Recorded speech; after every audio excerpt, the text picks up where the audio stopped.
kabeshi ko! Welcome to my vlog! So for today's video, ipapakita ko po sa inyo pang araw-araw namin ginagawa tuwing uuwi kami galing sa school. So ngayon po ay magdidilig muna ang inyong kabeshi para hindi malanta ang halaman ng aking ina. Kasi pag naman ang inyong kabeshi, huy! Sige, dilig lang ng dilig. Kung mapapansin nyo nga po, kaya po may saminto yan, ay dawa po yan po yung pinag-alisan na namin tindahan. Ay kita nyo po ngayon ay kaliwalas na. At ayan na po, tapos na po.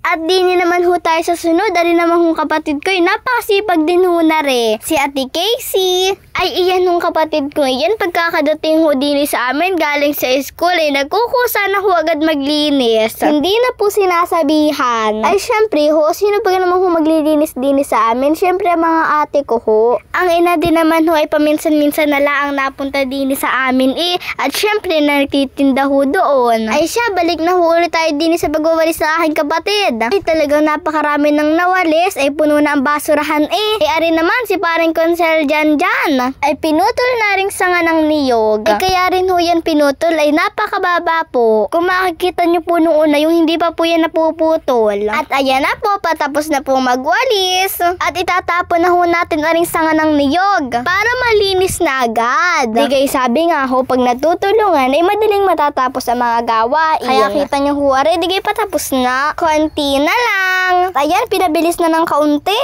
Bakit kaya kumuha ng gayon? Ano kaya iyon? Ay makikita ho natin yan maya-maya. Isipin nyo muna ho kung ano iyon. At ayan na nga po, malis ng kapatid ko doon at baka mapatakan pa ng palapa. At yun na nga, pumatak na. At ari namang hong isa. Sige, kaya mo yan, ibush mo lang. Huy! Oo mo naman kabeshi. Ay ari pa ho, hindi talaga natatapos ang walisin. Ay pagod na. At ayan naman ho, may tatapon uling palapa. At tatapon na rin ho yung mga basura at puno na ho. Ay wala na hong paglalagyan. Digay pang papawis din ho iyan para magka-energy. Uy! Sige, pabilisin mo lang yan. At siguro naman ay last na yung walisin na yan. Ay pinapawisan na ang inyong Ate Casey. At ayun na nga, inabot na ang basurahan. Para itapon na doon ang mga basura o mga tuyong dahon. Ay siya pagkatapos naman ho niyan ay magmamawer naman ho si Kuya Tatok. At napakadamo na rin ho na rin. Ay delikado rin ho, baka may ahas pa. Ay kita nyo naman ho ang mga damong iyan. Ay talagang mga talasikan. Kasi pag nga rin ho ng kuya kong iyan, ay kahirap ho magmawer, kabigat-bigat niyan. Kung ako naman ay hindi ko yan bubuhatin, malamang si kabeshi naman, kabata mo pa At ayan na nga po, kita nyo naman, ibabad na sa araw. Okay lang yan, basta malinis ang paligid.